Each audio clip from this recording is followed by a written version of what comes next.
Pour réaliser cette enquête sur la sécurité, je suivrai la méthode européenne commune qui consiste à recenser et interroger les pratiques les plus avancées.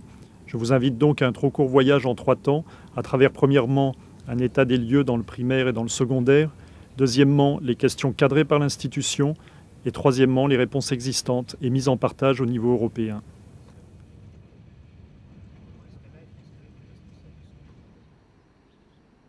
Nous nous rendons pour commencer dans la cyberécole du Grand Châtelet à Grenoble, où nous rencontrons successivement le directeur, une enseignante et le conseiller TIS du maire de la ville.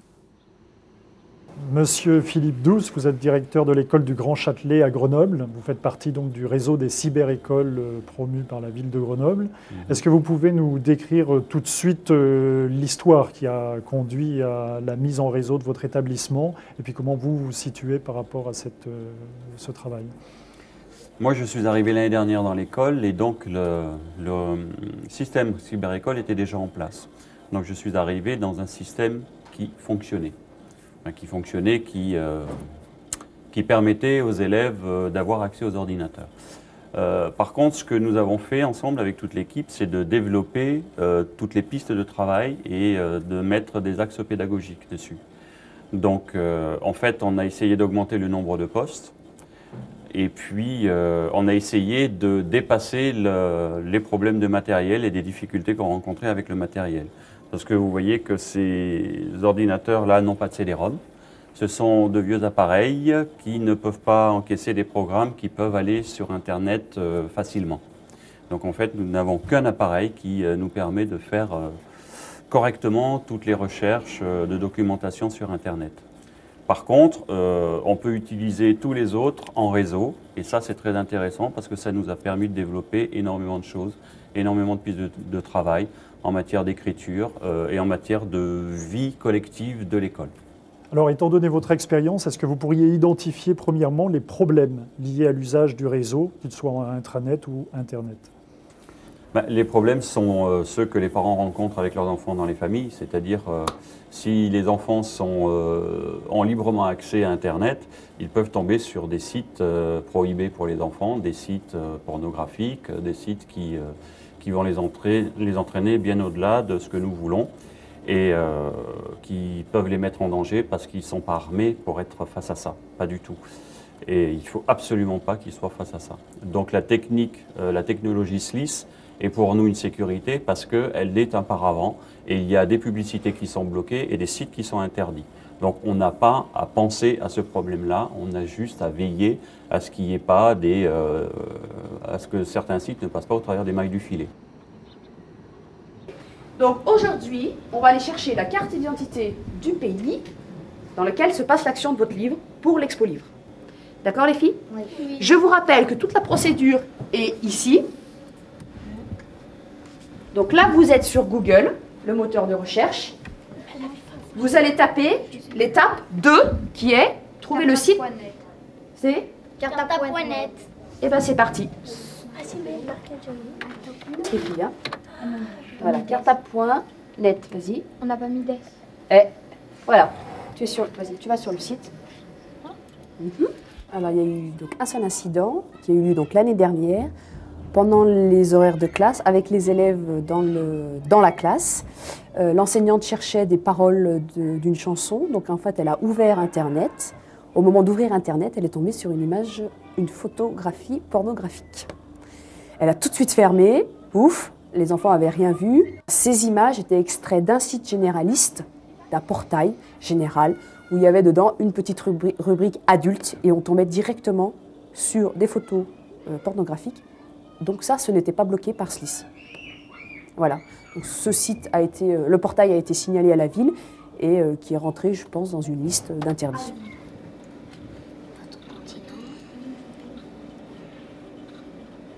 Vos élèves ont-ils déjà été tentés de surfer hors du cadre pédagogique? Ils ont peut-être essayé et ils ont vite été bloqués, ils ne sont pas allés plus loin, quoi. Mais ils ont essayé, évidemment, puisque à la télé, tout ça, on leur parle de...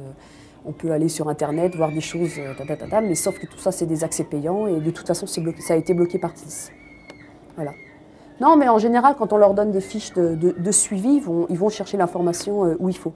D'accord. Et je crois qu'ils n'osent pas aller tout seuls, pas directement... Se frotter au danger. Voilà, j'ai l'impression. À chaque fois qu'on fait une réunion préalable à l'installation de l'informatique dans une école, on me demande quel va être le niveau de sécurité, les enfants vont-ils pas pouvoir surfer n'importe où, et donc on m'assaille de questions concernant la sécurité. On explique que tous les moyens mis en œuvre permettent de sécuriser l'accès à l'information sur les postes informatiques via les serveurs SLIS, mais c'est vraiment une question préalable, parce que lorsque l'informatique est installée dans l'école, eh bien, il se trouve qu'on n'a jamais besoin de ces niveaux de sécurité et qu'on met très rarement en œuvre la totalité des niveaux de sécurité qu'on a prévus. Cette proposition du conseiller du maire d'une grande ville, selon laquelle l'inquiétude des parents est surtout préalable, nous rassure. Mais qu'en pense-t-on dans une école de campagne? Eh bien, je pense qu'Internet, finalement, on en a une image qui est assez négative à travers les médias, soit la radio et la télévision. On entend souvent dire qu'une fois connecté à Internet, on tombe systématiquement sur des sites pornographiques liés à la pédophilie ou à des mouvements extrémistes, alors qu'en fait, ce n'est pas si évident. En tant que surfeur, personnellement, je n'ai pas l'expérience de sites sur lesquels on tombe comme ça. Je pense qu'on tombe sur des sites désagréables et sur lesquels on ne veut pas tomber si on les cherche. En fait, pour moi, le gros souci quand vous avez Internet, c'est pas quand vous consultez, c'est quand vous recevez des informations ou des images un petit peu pénibles par moment. Et ça, vous avez la sécurité, à mon avis, elle est plus dans ce sens que dans l'autre. Nous changeons de registre en passant à l'exemple du lycée pilote Marie Curie des Chirolles, dans la banlieue de Grenoble. Ici, les pratiques sont si développées que la mutualisation des compétences entre enseignants et élèves est une chose courante. J'y ai fait moi-même les plus belles expériences avec mes propres élèves. Mais comme vous allez le voir, contrairement aux primaires, ce qu'il faut remarquer, c'est que les élèves peuvent nous réserver les pires comme les meilleures surprises si l'on ne prend pas suffisamment soin d'eux. Marie Curie était le premier établissement français complètement câblé, même peut-être d'Europe. Et donc avec un réseau d'os très primitif, les problèmes de sécurité se sont posés assez vite. Nous avons choisi de donner à chaque élève une zone personnelle, protégée par un mot de passe, ce qui fait qu'on s'est retrouvé dans l'établissement avec 1500 zones privées, en principe inviolables, en théorie inviolables. Et les problèmes de sécurité se sont avérés assez importants dès le début, puisque certains collègues avaient l'imprudence de donner leur mot de passe à certains élèves, et donc forcément, c'était pas très sécurisé. Réalisez-moi une inhibition. Je vais vous montrer maintenant le principal piratage auquel nous avons eu à faire face sur le réseau d'os de Marie Curie. En fait, c'était Noël, donc tout allait bien. Et via le réseau, tout le monde a reçu un message « Joyeux Noël » alors que moi, je n'avais absolument rien envoyé. Alors donc, en fait, c'est un élève, un petit malin qui m'avait piraté mon mot de passe et qui, dans ce fichier de lancement général du réseau de Marie Curie, avait installé à une certaine ligne, en utilisant le DOS, un Joyeux Noël qui clignotait. Je lui ai envoyé un message via ce fichier de lancement, sachant que lui était capable de le lire. Je lui ai envoyé un message en lui disant « Bravo, mais le jeu anonyme ne m'intéresse pas, alors tu te montres. On travaille à améliorer la sécurité informatique de Marie Curie et ça reste entre nous, où tu mets ton intelligence au service de ta réussite scolaire et on n'en parle plus. Mais ici, ta réponse. J'ai même failli mettre « si tu peux ». Et puis je me suis ravisé, je me suis dit « si vraiment il veut me faire du mal, il vaut mieux peut-être pas trop l'asticoter ». Donc voilà ce qu'il m'a répondu. « Cher monsieur Tilquin, tout comme vous, je suis passionné d'informatique et c'est pour cette raison que je n'ai rien effacé sur les serveurs. De toute façon, le DOS ne m'intéresse pas et c'est pour ça que je préfère programmer avec ma bêta de Chicago. » Ça voulait dire finalement, vous travaillez en DOS, moi je suis un cran plus loin que vous. Bref, je mets mon intelligence au service de ma réussite scolaire, mais soyez vigilants car d'autres personnes peuvent avoir des mauvaises intentions. En tout cas, joyeux Noël, je préfère garder l'anonymat. Et finalement, j'ai quand même su qui c'était. J'ai profité de l'accès aux ordinateurs et avec Mickaël, donc, je lui ai soumis une idée pour pouvoir contrôler un serveur du lycée. Et donc à partir de là, on a modifié le fond d'écran des profs en y rajoutant un petit smiley par l'intermédiaire du serveur intranet. Donc on avait un petit peu pris le pouvoir d'un serveur. Et donc voilà, M. Tilquin s'en est aperçu et on a décidé de travailler avec lui juste après. Le CDI joue un rôle central dans le projet d'établissement de collège ou de lycée. Tous les élèves et les enseignants y mettent en œuvre leurs projets pédagogiques. Il constitue donc pour nous un observatoire privilégié. Quels sont pour vous les effets les plus négatifs d'Internet au départ, c'est-à-dire au moment où l'élève est en formation, s'élève précisément vers le statut de citoyen libre et autonome? Les élèves sont fascinés par l'Internet parce que chaque fois qu'ils posent une question, ils ont des réponses en nombre, donc ils se croient performants. Et c'est là que c'est très trompeur, puisque pour avoir des réponses pertinentes, il faut maîtriser l'interrogation, ce que les élèves n'ont pas forcément puisqu'ils débutent. Et la masse des questions les oblige à un tri énorme et difficile et long. Les élèves ont des difficultés à faire ce tri parce qu'ils n'ont pas forcément et la culture et les outils pour trier. Il y a une volonté des élèves, bien sûr, de faire ce qui n'est pas autorisé, hein, parce que ça fait partie du grand jeu des élèves, hein, c'est naturel. Mais surtout, le danger le plus grand que je vois pour les élèves, c'est de tomber par hasard sur des sites de sectes ou révisionnistes dont ils n'ont même pas conscience du danger. Les sectes en particulier ont un langage très, très rassurant, quelquefois scientifique ou pseudo-scientifique, mais c'est là où est le plus grand danger.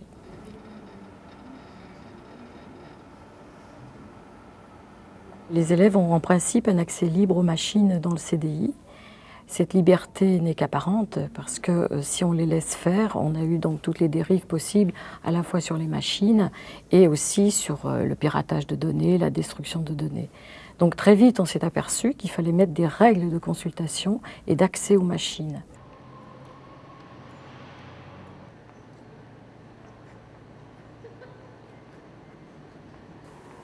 Il apparaît de plus en plus nettement que la question de la sécurité n'est pas elle-même technique, mais éducative. Qu'en pensent nos autorités?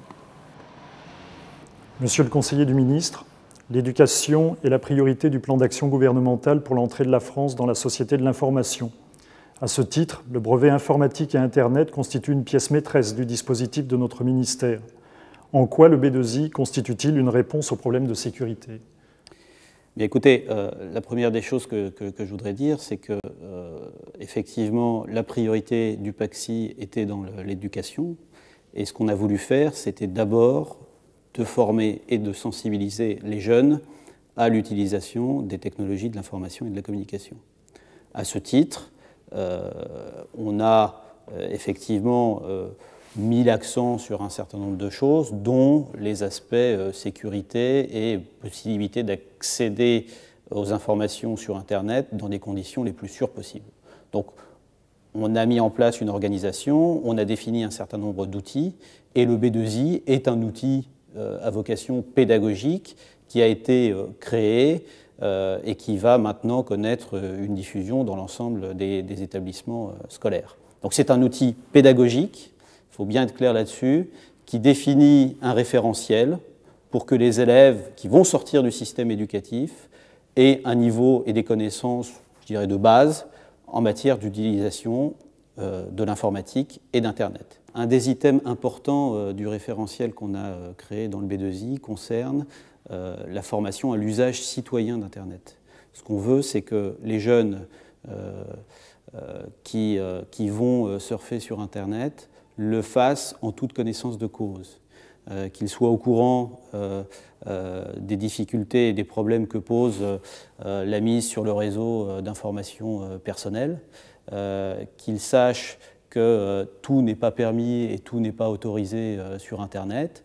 On ne peut pas récupérer et dupliquer en toute légalité des informations. Et donc, il y a nécessairement une formation, une information des jeunes sur ces sujets qui sont fondamentaux. Et donc, il y a effectivement, la vision que nous avons, c'est de lier, bien entendu, la sécurité à l'aspect citoyenneté. Et le B2I est un des outils qui sont mis à disposition des enseignants pour former les jeunes à ces sujets. Le B2I est-il une déclinaison du permis de conduire informatique européen ou bien a-t-il été conçu indépendamment de celui-ci? Je pense que ce qui a été défini dans le B2I va au-delà, ou en tout cas au moment où il a été conçu, aller au-delà de ce qui était prévu dans le PCIE, notamment ce dont je vous parlais sur l'usage citoyen d'Internet, l'usage raisonné d'Internet, qui au départ n'était pas inclus parmi les items du permis de conduire informatique européen. C'est vrai que quand on raisonne en mettant les gens autour de la table sur la façon dont on doit utiliser Internet et les technologies de l'information et de la communication, finalement c'est assez naturel qu'on arrive à converger sur ces sujets. Donc la similarité entre le PCIE et le B2I, oui, est quelque chose de tout à fait naturel. Les programmes européens de la Direction générale Société de l'information de la Commission européenne dans lesquels nous sommes directement impliqués posent un problème. Les développements nationaux ne se font pas toujours au même rythme. Ainsi, par exemple, les projets DotSafe pour la sécurité et Oasis pour l'interopérabilité dont nous avons la charge se trouvent en avance par rapport au plan de charge du S3IT, le schéma stratégique des systèmes d'information et de télécommunication de l'éducation nationale. Et il en va de même dans les autres États membres. Comment concevez-vous désormais l'articulation du traitement des problèmes au niveau local, national et international? Donc moi, je ne trouve pas ça choquant qu'il y ait sur certains aspects des projets qui vont plus vite que d'autres. Si on est capable, en termes de méthodologie et d'organisation après coup, de rendre cohérents ces systèmes. Et c'est ce sur quoi on s'attache à travers notamment le schéma directeur de la sécurité. Monsieur Affre, vous dirigez la direction de l'administration, le bureau des études techniques et des plans d'informatisation. Vous avez donc été chargé à ce titre de la réalisation du schéma directeur de sécurité, l'un des projets prioritaires du S3IT. Quels en sont les objectifs? Alors, les objectifs du projet est de mettre à disposition une stratégie globale en matière de sécurité. Ça veut dire notamment fournir un cadre d'interopérabilité des politiques de sécurité propres à chaque niveau de l'éducation, du système éducatif. Un des axes du projet de l'Académie de Grenoble est basé sur le développement des politiques de réseau.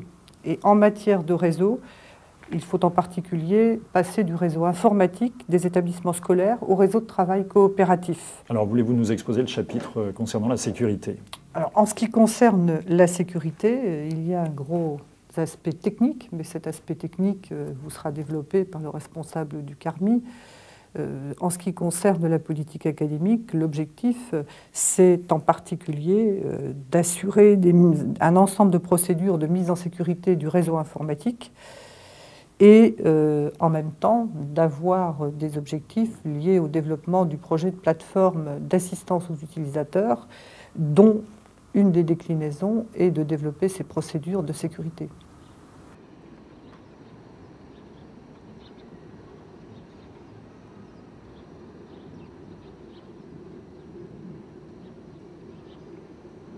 Monsieur le conseiller du recteur, voulez-vous nous exposer la mise en œuvre de la politique académique en matière de sécurité? Alors, cette politique ça, est basée sur 3 aspects. Le premier aspect, c'est le déploiement d'outils techniques au service des écoles. Le deuxième aspect, c'est l'aspect éducatif. Et enfin, le troisième aspect, c'est celui de la construction de réseaux humains capables de réaliser cette politique. En ce qui concerne les outils mis au service des écoles, il s'agit essentiellement de la plateforme SLIS, qui, dans le cadre du projet de sécurité sur l'Internet, permet à chaque école de filtrer les sites interdits ou les sites posant problème au niveau des élèves. On pense en particulier aux sites nazis, aux sites pédophiles, aux sites pornographiques et aux sites violents. Chaque établissement peut bénéficier d'une base de données de sites problématiques et d'autre part a la possibilité d'ajouter ses propres filtres à cette base nationale et académique. Alors ce dispositif technique s'appuie nécessairement sur un réseau humain, pouvez-vous nous en parler? Oui, ce réseau humain comprend principalement des personnes ressources dans les établissements scolaires et dans les écoles. Nous avons un réseau de plus de 400 correspondants Internet locaux dans ces établissements. Nous avons également des correspondants dans les établissements pour la mise en place du brevet informatique et Internet. Toutes ces personnes sont des personnes qui échangent leurs pratiques sur des listes de discussion et auxquelles nous transmettons les informations nécessaires lorsqu'elles nous parviennent. Et je pense que ce réseau humain est très efficace dans la diffusion des bonnes pratiques sur l'Internet. Le SLIS offre avant tout les fonctionnalités utiles au développement des projets pédagogiques des enseignants via Internet. Mais il repose sur 2 techniques de sécurité totalement transparentes pour les utilisateurs, le pare-feu et le filtrage d'adresses. Je demande à son inventeur de nous les caractériser tour à tour. Le firewall, c'est quelque chose qui fonctionne au niveau des protocoles et qui va, dont son but essentiel est d'empêcher les attaques, enfin des connexions interdites de l'extérieur vers l'intérieur. À ce propos, j'ai un exemple très précis. Si je reçois par messagerie électronique une incitation à aller consulter un site pédophile et que je me trouve dans un site protégé par un SLIS, je ne vais pas pouvoir accéder à ce site et je vais avoir en remplacement une bannière me rappelant un certain nombre de règles à observer dans le système éducatif. SLIS est un produit complètement standard du point de vue des possibilités de l'Internet et donc les questions d'interopérabilité sont d'emblée incluses dans cet outil. En particulier, à l'heure actuelle, on assiste au développement d'outils qu'on appelle cartables électroniques qui visent à faire travailler les élèves de façon plus individualisée mais dans un contexte d'équipe et également en prenant en compte leur travail à domicile. Et ces outils s'intègrent sans problème dans les architectures réseau fournies par SLIS. Alors, il est certain que la totalité des sites posant problème n'est pas filtrée car ils sont très nombreux et très mouvants. Mais l'administrateur du SLIS de cette école a la possibilité, lorsque le problème est reconnu, de rendre opérationnel immédiatement le filtrage sur le site en question et à ce moment-là de prendre d'autres mesures d'accompagnement pour expliquer aux enfants, dans le cadre par exemple du brevet informatique et Internet, un certain nombre de choses sur le sujet. Bon, c'est vrai qu'on a aussi des filtres qui vont agir au niveau des protocoles de l'intérieur vers l'extérieur pour empêcher que les élèves aillent faire des choses interdites en termes de protocole vers l'extérieur. Donc je citais tout à l'heure l'exemple d'un élève qui va aller attaquer le serveur dans une entreprise. Nos utilisateurs peuvent faire des choses à l'extérieur et quelle est notre part de responsabilité là-dedans ?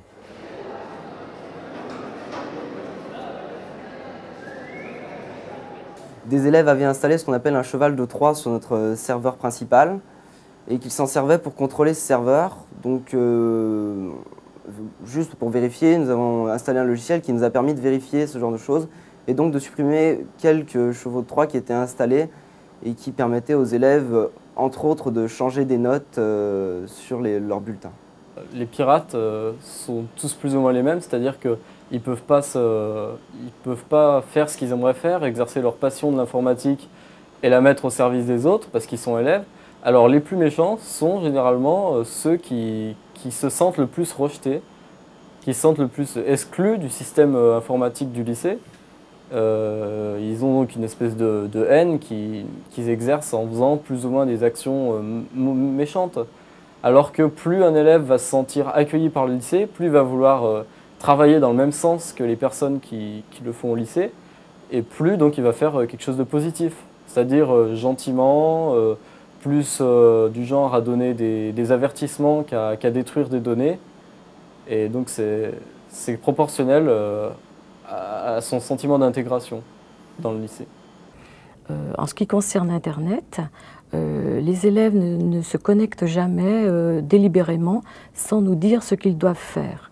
Les élèves, s'ils veulent aller sur Internet, nous expliquent pourquoi ils doivent le faire, quel est l'enseignant qui leur a demandé cette recherche. Et à ce moment-là, nous avons un dialogue avec l'élève pour lui dire: est-ce que vraiment Internet va répondre à ta recherche? Est-ce que tu ne dois pas commencer par consulter des encyclopédies, des dictionnaires ou consulter la base de données?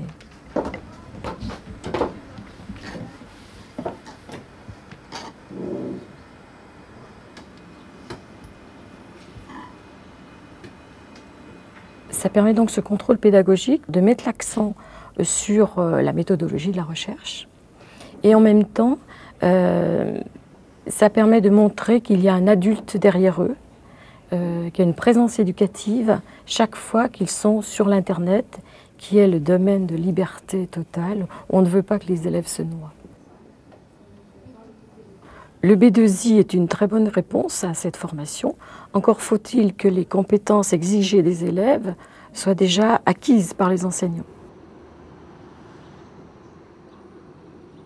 Alors, c'est vrai que l'utilisation du réseau nous a poussé à mettre en place une pédagogie différenciée, pédagogie par les projets, avec différents groupes.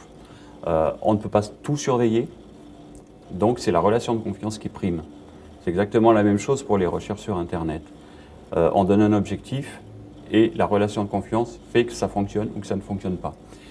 Par exemple, chaque matin, les enfants entrent et doivent écrire les leçons qu'ils ont apprises la veille. Donc, la relation de confiance fait que si un enfant a un oubli ou suppose qu'il a fait une erreur, il a le droit de consulter sa leçon et de réécrire avec une couleur verte ce qu'il n'a pas fait.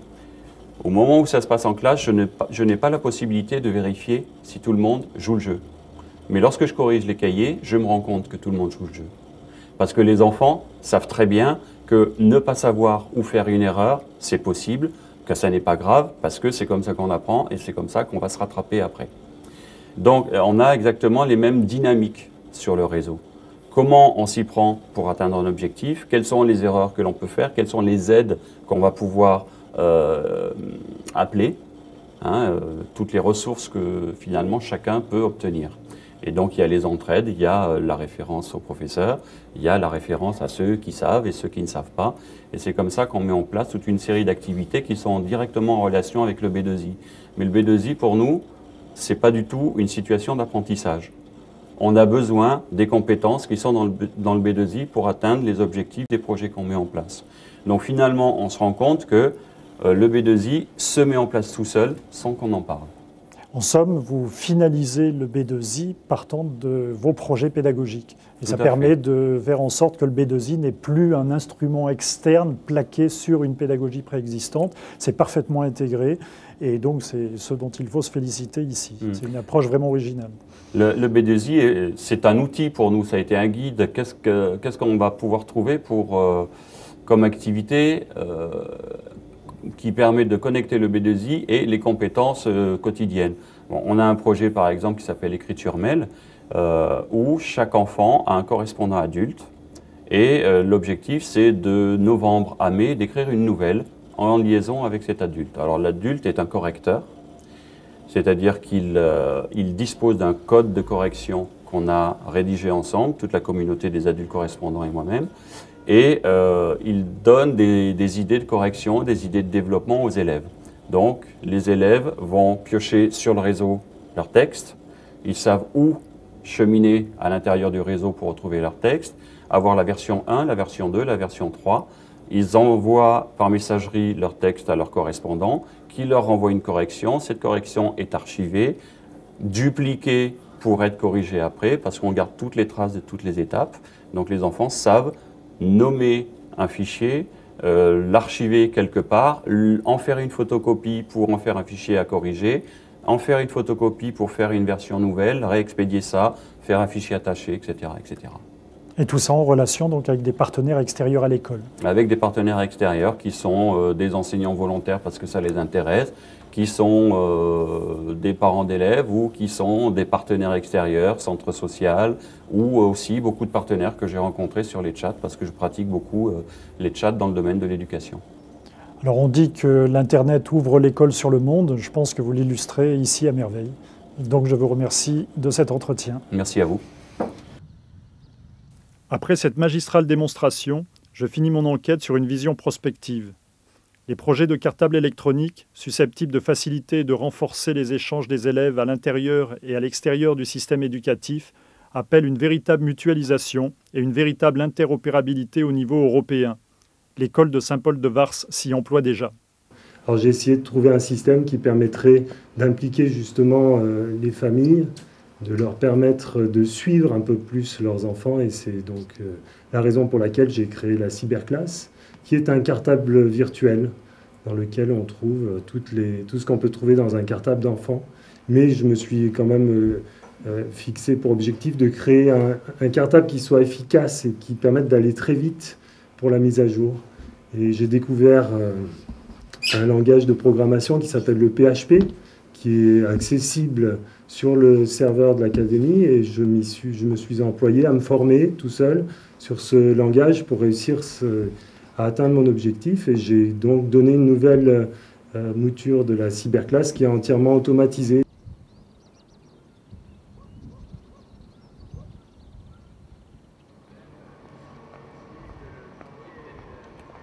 Et c'est à partir de ces initiatives et de ce foisonnement d'initiatives qui vient un peu partout en France qu'on voit émerger un certain nombre de projets qui sont passionnants et sur lesquels on voit tout l'intérêt de l'usage de ces technologies à des fins éducatives.